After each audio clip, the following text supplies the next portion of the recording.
In front of her entire executive board, Chief Executive Victoria Blackthorne looked at me in my faded technician uniform and called me a useless man whose only talent was slowing everyone down. I said nothing. I just kept picturing the thin white line crawling under the laminate of the glass walkway her company planned to parade its investors across that evening. 2 hours later, the glass cracked with a sound like a rifle shot, 400 feet above the street. Victoria was stranded in the middle of all that open air, and the only person willing to walk out and reach her was the man she had just humiliated. If you enjoy stories where arrogance finally meets the bill it earned, subscribe to the channel and stay with me for what happened next.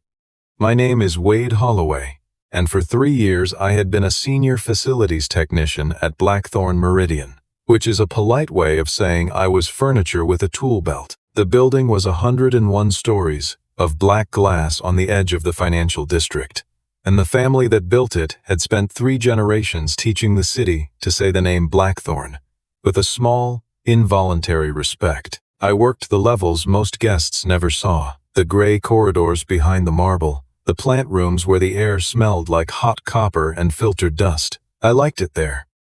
Nobody asked me to smile, nobody asked me to perform, and the machines told the truth whether or not anyone important was listening.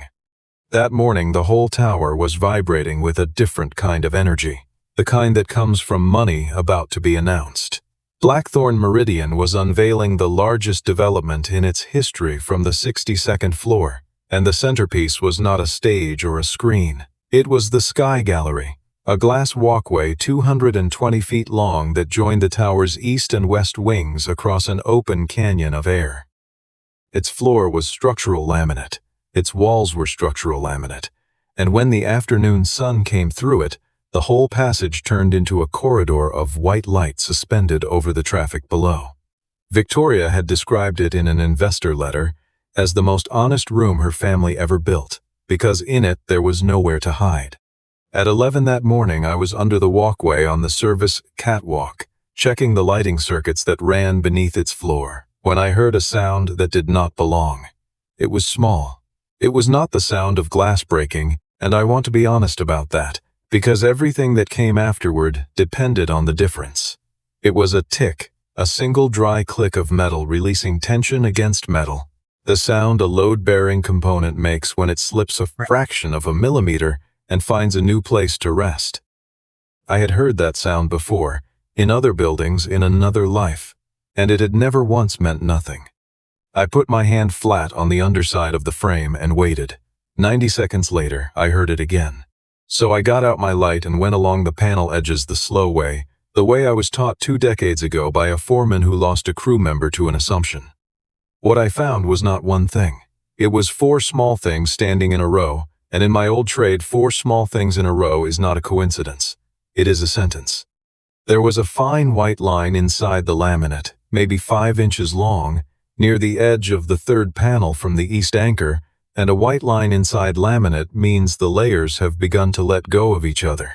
There was moisture staining at a joint that should have been sealed and dry.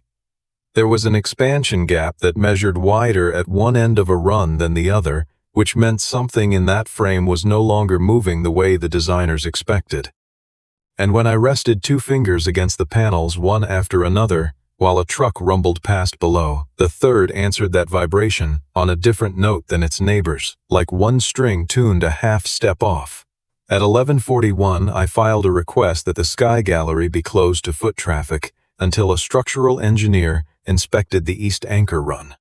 The request went to building operations, and operations sent it upstairs, where it landed on the desk of Preston Vale, the chief operating officer, who read it in about 11 seconds and called it a maintenance item. By 1 o'clock, the story had traveled the way stories travel in towers like that one, distorting a little at every floor, and what finally reached the executive level was not the sentence I wrote. What reached Victoria Blackthorne was that some man in facilities wanted to shut down the most important 800 square feet of the most expensive evening in company history because he had heard a noise. At 1:20, her assistant called down and asked me to come up, and the way she said it made clear this was not a consultation.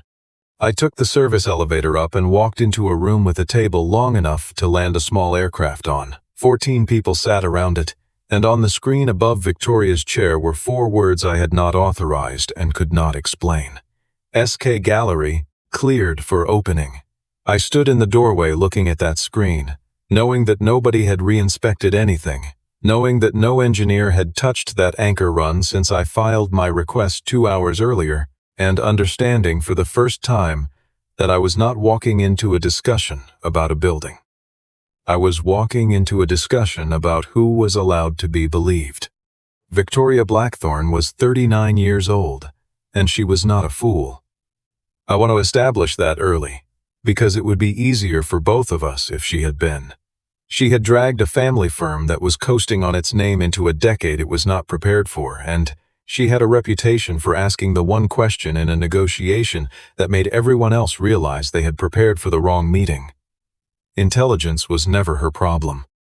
Her problem was that she had been right so many times, so early, and so publicly, that somewhere along the way she had stopped separating the question of whether an idea was correct from the question of who had said it. She gestured at a chair and I did not sit, because standing meant I could leave. I laid it out plainly. Delamination visible in panel 3 of the east run. Moisture at the joint. Expansion gap dimension inconsistent along the same run. Differential vibration response under identical load.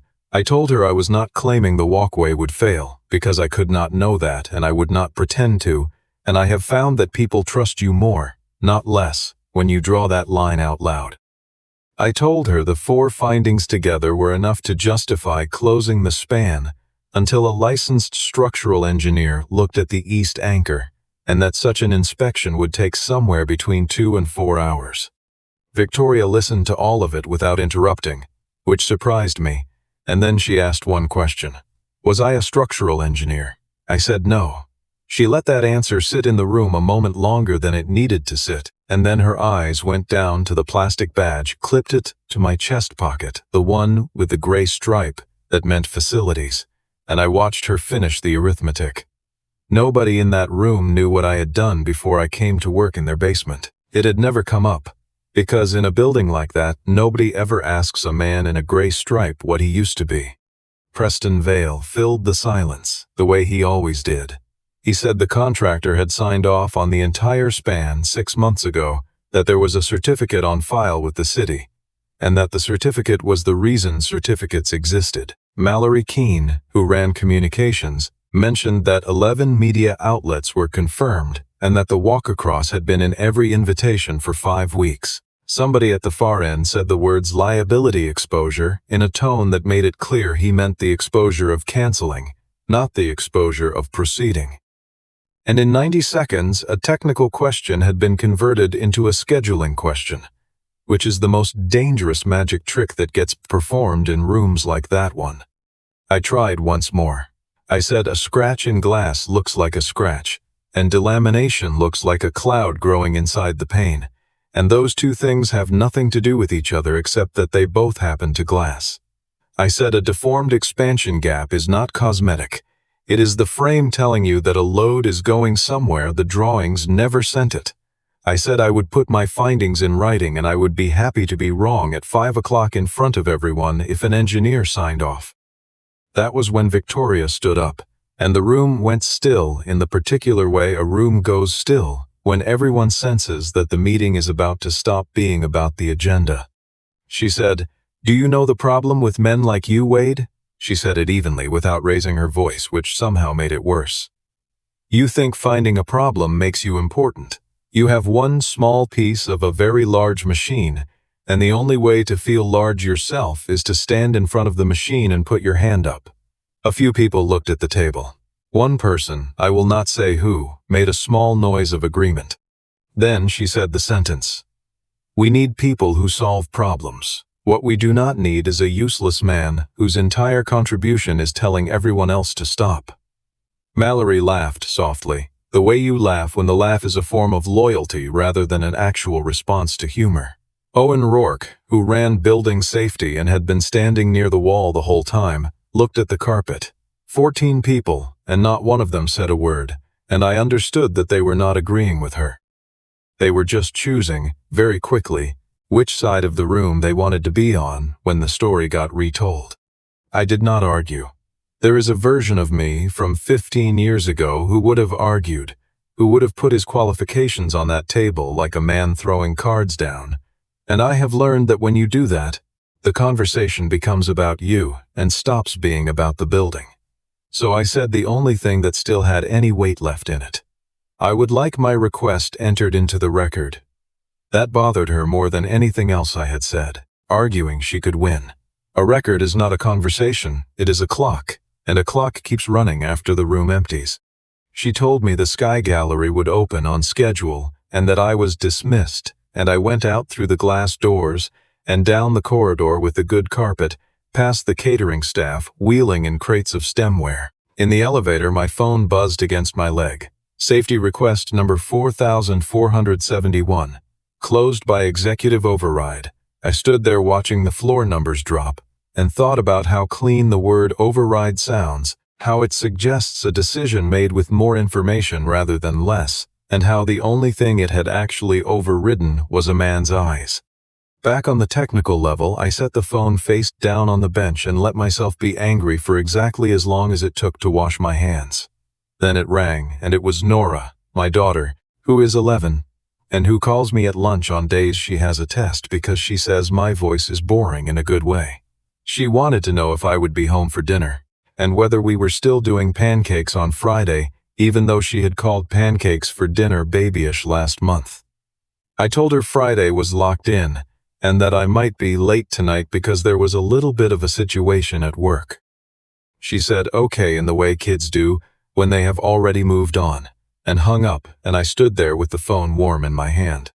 That call is the reason I work in that building at all. For almost 15 years I was a field supervisor for a company that installed and tested structural glazing, high-load facade systems, curtain walls, glass floors, and pedestrian bridges exactly like the one on the 62nd floor. I lived in hotels in 9 states. I once spent 4 months in a trailer on a job site in Houston watching a 200-panel install go up panel by panel. Then Nora's mother left, and a man with a daughter in a suitcase learns pretty fast which of those two things he is allowed to keep. So I took a job with a fixed schedule and a gray stripe on my badge, and I have never once regretted it. And until that afternoon, I had never once been punished for it either. Owen Rourke found me at 2:30. He was 56. He had been in building safety since before some of the executives upstairs could drive, and he had the specific tiredness of a man who has spent a career being right in memos. He asked me to walk him through it, and when I got to the differential vibration, he stopped me and asked me to say that part again. Then he rubbed the back of his neck and told me what I already knew, which was that the contractor's compliance certificate was still valid, and that he did not have enough to declare an imminent hazard over the top of a direct executive instruction. Not enough to survive it, anyway. I told him I understood, because the system is built to make a man in his position hesitate and then blame him for hesitating. What I did next was find the drawings. Not the renderings in the lobby, the actual construction set, which lives on a server almost nobody opens and which I could open, because somebody has to change the light bulbs. In the original design intent for the Sky Gallery, I found the thing that turned my worry into something closer to certainty. That span had been engineered with elastomeric bearings at the anchor points, which is a technical way of saying the steel frame had been given permission to breathe. A bridge that cannot move a half inch on a hot afternoon will find some other way to release that energy, and the other way always runs through whatever is most brittle. On that walkway, the most brittle thing was the floor everyone was going to stand on. Then I pulled the maintenance log, and there it was, 6 weeks earlier. A lighting contractor had replaced the underfloor illumination along the entire span because the communications team wanted a warmer color temperature for the cameras. Swapping those fixtures meant removing and reinstalling mounting hardware within inches of the bearing assemblies at the east anchor. A crew that did not know what those bearings were for could have torqued a bracket down against one and quietly clamped the joint, taking away the frame's ability to move. And nothing at all would have happened for 6 weeks, because nothing happens until a hot afternoon, a heat-producing lighting system, and 200 people shoulder to shoulder all arrive on the same day. I printed the relevant sheets and took them to Owen and watched him read them and go a shade paler. He asked me what I wanted him to do. I told him the truth, which was that I wanted him to close the span under emergency safety authority, and that I already knew he would not, and that I was not going to hold it against him. A facilities technician cannot close an area that the chief executive has ordered opened 3 hours earlier. You can throw yourself in front of that if you want, but you will be escorted out of the building by 4 o'clock, and the walkway will still open at 7, and then you will not be there when it matters.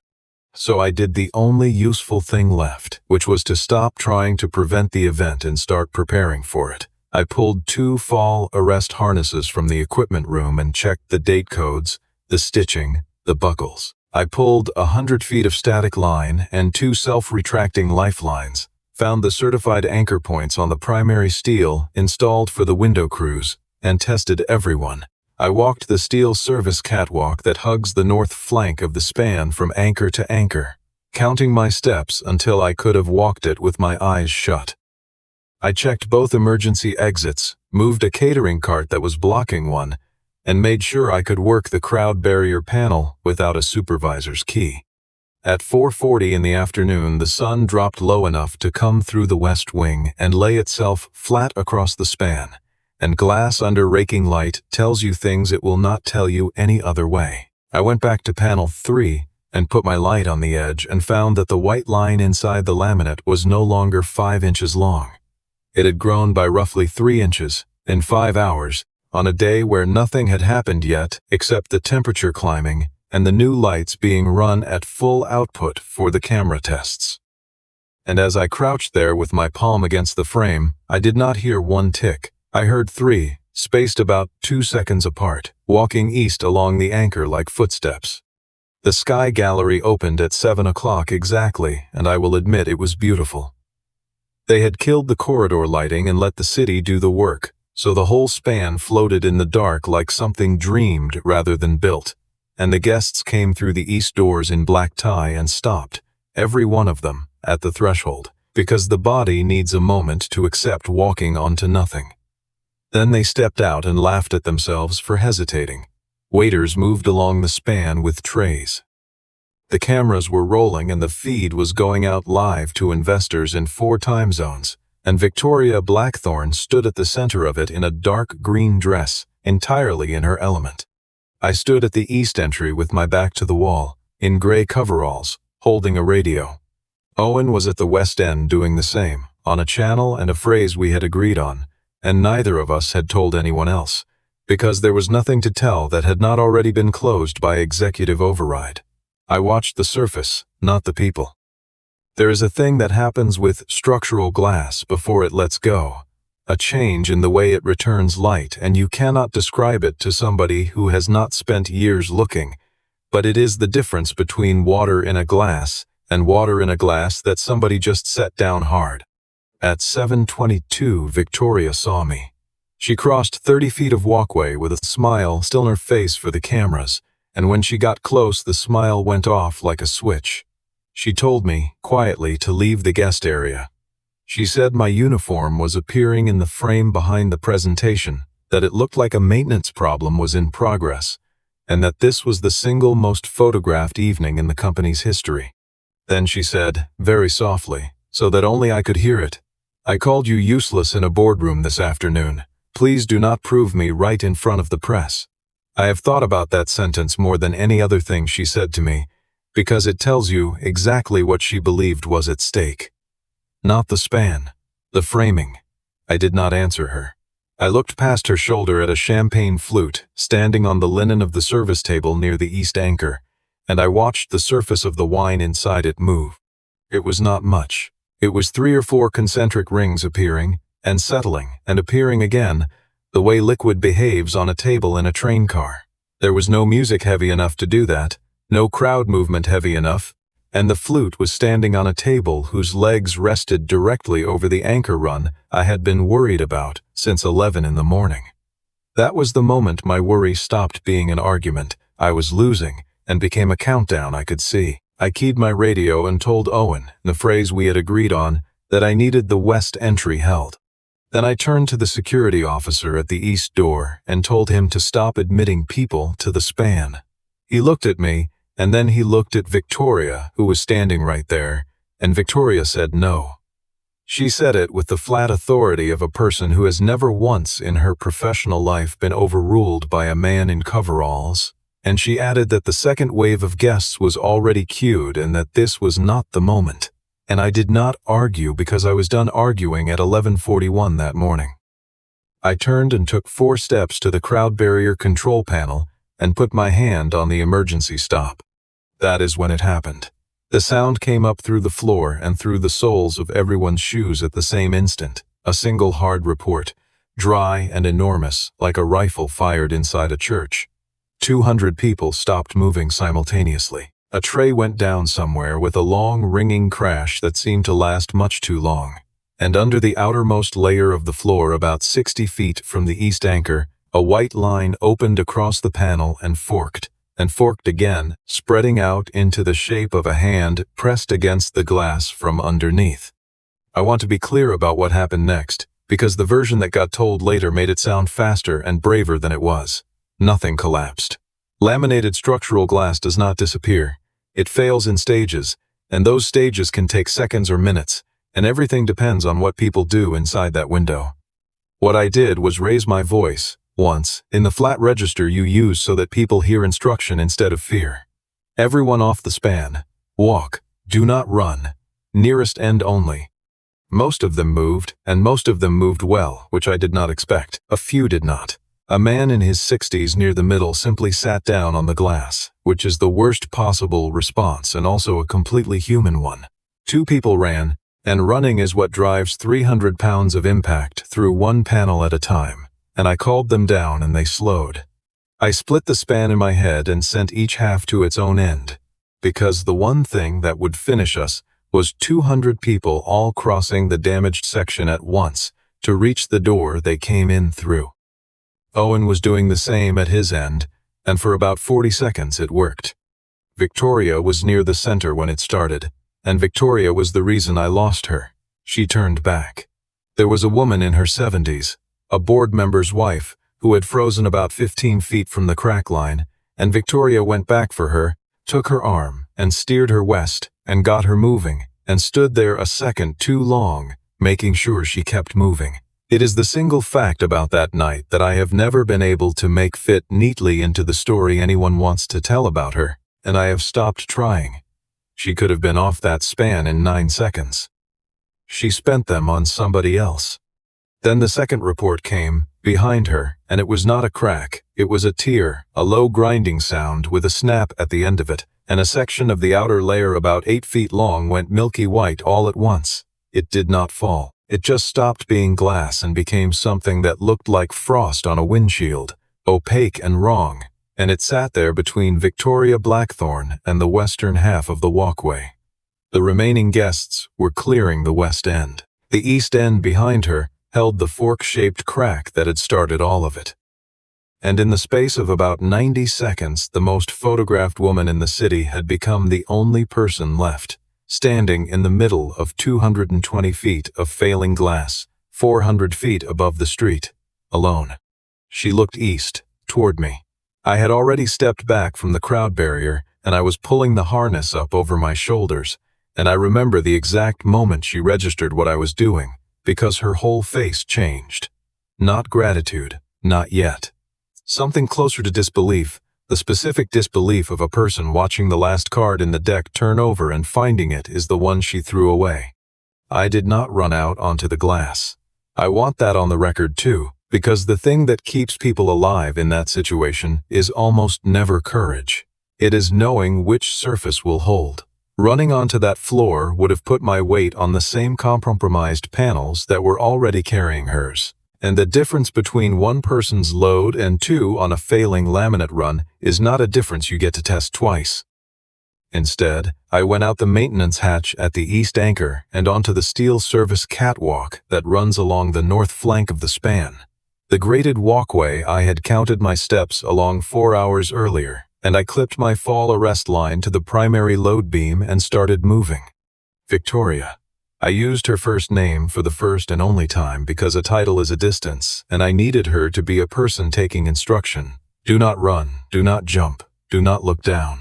She had her hand out for balance against nothing at all, the way people do.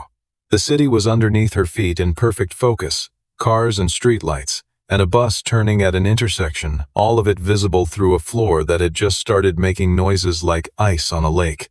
She said my name back, and there was a question in it, and the question was, please.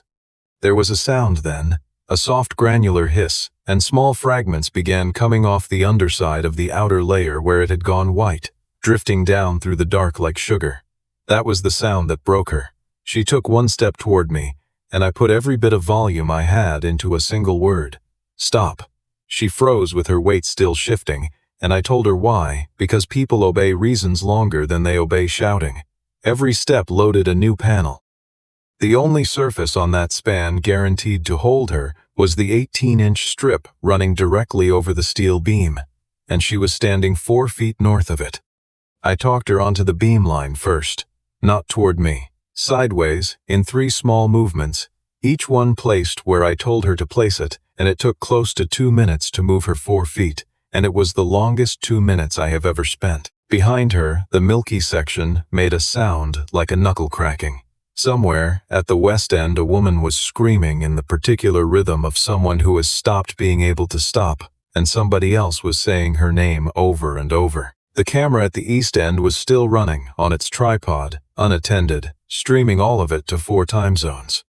Then I started moving toward her along the catwalk, matching her position, keeping my line clipped and sliding the connector ahead of me at each anchor. When I was level with her, I had 30 inches of steel under my feet and 5 feet of open space between me and the edge of the walkway, and I made that crossing with one hand on the frame and my full weight arriving on the beam line and nowhere else. The glass took me. It made a sound when it did, a short, flat groan out of the frame somewhere east of us, and I heard Victoria's breathing change, and I said the only sentence that mattered. Look at me. Not down. At me. She looked at me. Her mascara had gone and her hands were shaking so badly that I did all the buckles myself, getting the spare harness over her shoulders and cinched, which is not a dignified process for anyone and was less so in a floor-length dress, and neither of us said one word about it. I clipped her to my line and then to a second line off the beam anchor, so that at no point was she attached to only one thing.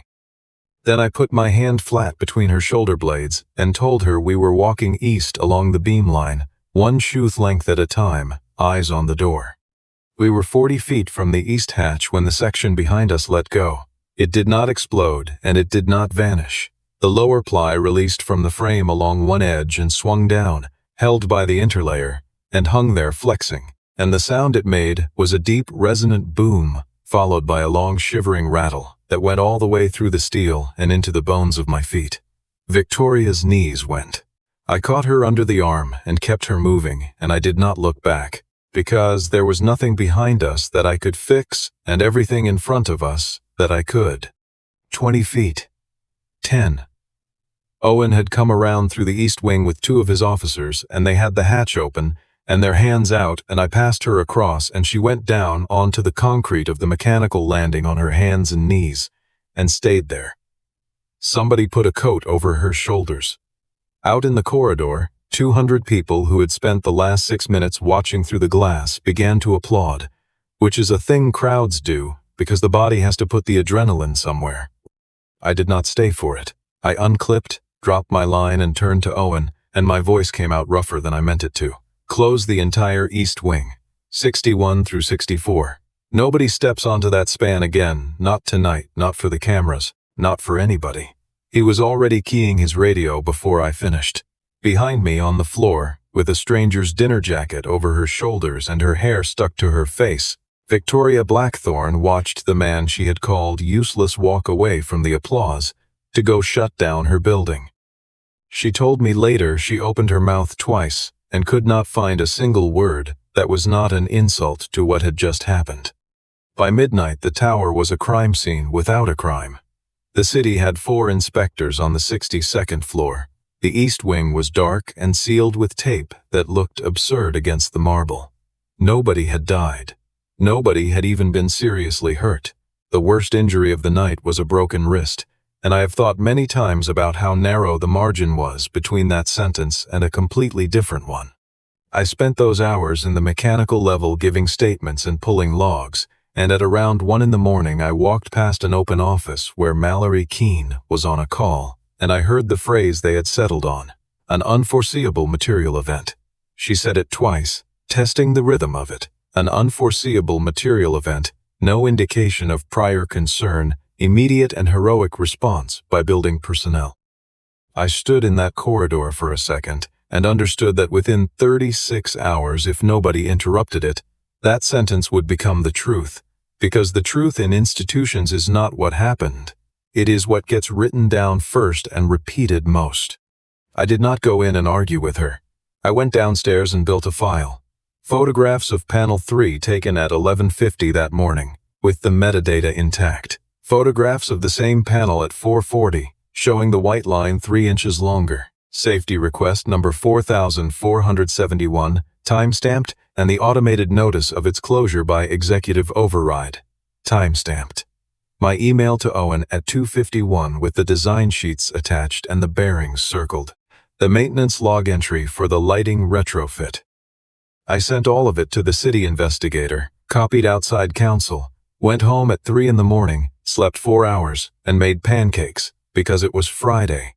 The board convened at 11 the next morning in the same conference room. I know how it looked when I walked in, because I have never in my life been so aware of my own clothes. Same coveralls, same gray stripe, same 14 faces, plus 3 more who had flown in overnight, plus 2 lawyers. And on the display screen above Victoria's chair, where it had said cleared for opening, there was now a live feed of the Sky Gallery with a section of its floor hanging down into the dark like a torn page. Graham Ashford ran the meeting. He was 64. He had been on that board for 19 years. And he came from exactly the same world Victoria did, which is what made him dangerous to her. Men like Graham do not get angry about principles. They get angry about exposure. And he had spent the night reading a file that had arrived from a facilities technician with timestamps on every page. He did not open with a speech. He opened with a question, and he asked it in the mildest voice in the room. Who identified the hazard first? Owen Rourke, standing at the wall in the same spot where he had studied the carpet the previous afternoon, said my name out loud. Wade Holloway. 11:41 yesterday morning. Graham nodded slowly and asked the second question. Who requested that the walkway be closed? Owen said my name again. And who canceled that request? Nobody answered. Preston Vale looked at his notes as though the answer might be written there. Mallory looked at Preston. 14 people, and the silence went on long enough to become its own kind of testimony, and then one of the lawyers who had no stake in anyone's feelings simply put the record on the screen. Safety request 4471, closed by executive override, with the authorizing name spelled out in white letters. V. Blackthorne. Graham turned in his chair to face Victoria fully, and he asked the question that ended the first half of her career. So the man you called useless in this room identified the defect, requested the closure, was overruled by you, prepared a rescue plan on his own initiative, and then pulled you off that span personally. He let it land. Is any part of that inaccurate? Victoria said no, 1 syllable. She did not qualify it. She did not add context. She did not do the thing every executive in that building had been trained since business school to do, which is to answer a question with a slightly different question. She just said no. And then the outside counsel said there was one more item from the preliminary technical findings, and the room, which thought it had already absorbed the worst of it, went still again. Because I had not only been right about the glass, I had been right about why. The full engineering report took 11 days, but the preliminary findings were on the table within 36 hours, and they said what the drawings had told me at 3 o'clock that afternoon. During the lighting retrofit 6 weeks before the event, the subcontractor had removed the underfloor fixtures along the east run and reinstalled them using mounting brackets that were not the specified components. The correct hardware maintained a clearance around the elastomeric bearing assemblies. The substituted hardware was slightly longer and was torqued directly against two of them, effectively locking the joints and removing roughly 70% of the span's designed thermal movement at the east anchor. For 6 weeks nothing happened, because nothing needed to.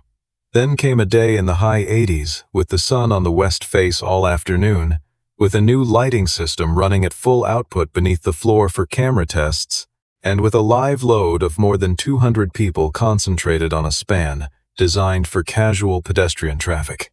The frame wanted to expand and had nowhere to go, so the load went where the drawings never sent it, into the edge restraint of the glass at the exact location where I had photographed delamination at 11:50 in the morning. Every one of my 4 small things had been a symptom of that same single cause, which is why they had appeared in a row. The report did not let anyone off. It faulted the subcontractor for the substitution, the general contractor's oversight, and a procurement process that had accepted a bid low enough to make the substitution predictable. But it contained one sentence that mattered more than the rest, written in the deadest language engineers can produce. Had the inspection requested at 11:41 on the morning of the event been performed, the condition would have been identified, and the span closed prior to occupancy. The board suspended Victoria's direct approval authority over anything touching life safety, effective immediately. The stock lost 11% in 2 days. 2 anchor tenants opened lease renegotiations. The city reviewed 4 other Blackthorne properties with similar spans and found the same substituted hardware in one of them, a detail that never made the news and that I still think about. And then the 2 clips surfaced. A guest at the event had recorded part of the afternoon meeting through the open conference room door, the way people do when they sense a scene, and there was Victoria in high definition saying the words about a useless man whose only contribution was telling everyone to stop. And there was the other recording, from the abandoned camera at the east entry, of a man in gray coveralls saying, "Look at me, not down at me." Somebody put them side by side.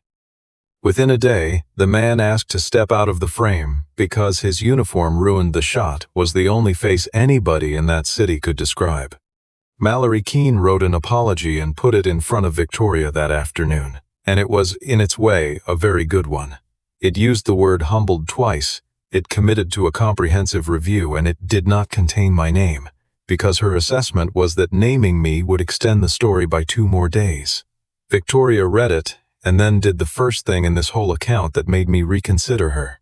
She refused it, not out of pride, because she had finally understood that an apology composed by the communications department is a press release wearing an apology's coat, and that she owed something that could not be drafted by a third party. She came looking for me that same evening. I was 2 floors below the plaza in a mechanical room, checking differential pressure across a filter bank, doing the most ordinary task in my job description because the building still needed air whether or not the 62nd floor was a headline. And then the door opened and the chief executive of Blackthorne Meridian was standing in a corridor that smelled like hot copper and dust, alone, with no lawyer, no assistant, and no camera. She looked around the room first, the way people do when they have never seen the inside of the thing that keeps them alive. Then she said, "I called you useless." I said, "I remember."